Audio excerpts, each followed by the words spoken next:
Which is your target, the main objective of this summit? What do you think that we can get in this meeting in Madrid between Spain and Africa?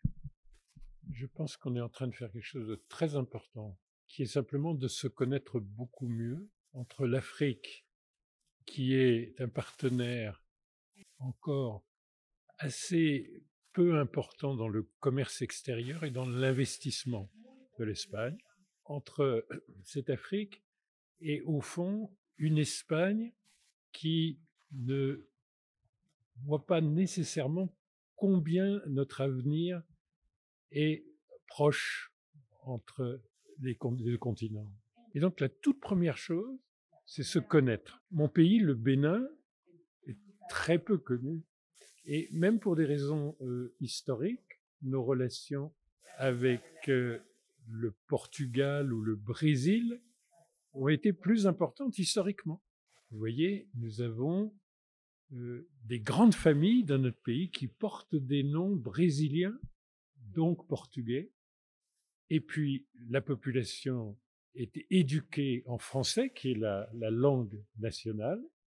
Et le résultat, c'est qu'on est moins familier de l'Espagne. Et c'est dommage parce que nous avons culturellement des bases religieuses chrétiennes et puis une importance de l'islam loin dans l'histoire qui sont très communes entre l'Afrique et l'Espagne. Et en fait, l'Afrique et l'Espagne sont beaucoup plus importantes l'une pour l'autre que ce que les deux ensembles croient. Moi, j'ai eu la chance personnelle de diriger 2 entreprises espagnoles. Je suis un des Africains qui savent que l'Espagne est extrêmement compétitive. Et en même temps, je suis un Africain de l'Ouest, et l'Afrique de l'Ouest a depuis 20 ans une croissance 3 fois supérieure à l'Europe.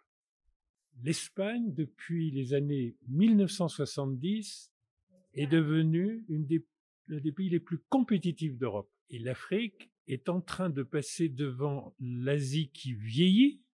Nous avons donc 2 expériences et nous allons prendre des leçons de modernité et de compétitivité en Espagne. Et par chance, notre histoire a très très peu été influencée par la colonisation. Et donc l'Espagne, en dehors du Maghreb ou de l'Afrique du Sud, l'Espagne est une idée neuve en Afrique. Et voilà, c'est important qu'on échange, que les entreprises des 2 côtés se connaissent, parce que je crois que l'Afrique est une solution à la croissance de l'Espagne. Elle est si proche. Pour une raison très simple, c'est qu'il y aura 2,5 milliards d'habitants et non pas 1,5 milliard dans une génération, alors qu'en Europe, il y aura 100 millions d'habitants de moins. Et le pays d'Europe, le plus proche de l'Afrique, il faut qu'ils se connaissent. C'est vrai de la culture et c'est vrai aussi de beaucoup de domaines économiques, notamment l'industrie, notamment l'énergie, notamment l'hydrogène vert. Donc, la culture, l'industrie, l'énergie. On a beaucoup de choses à faire en commun et on commence aujourd'hui.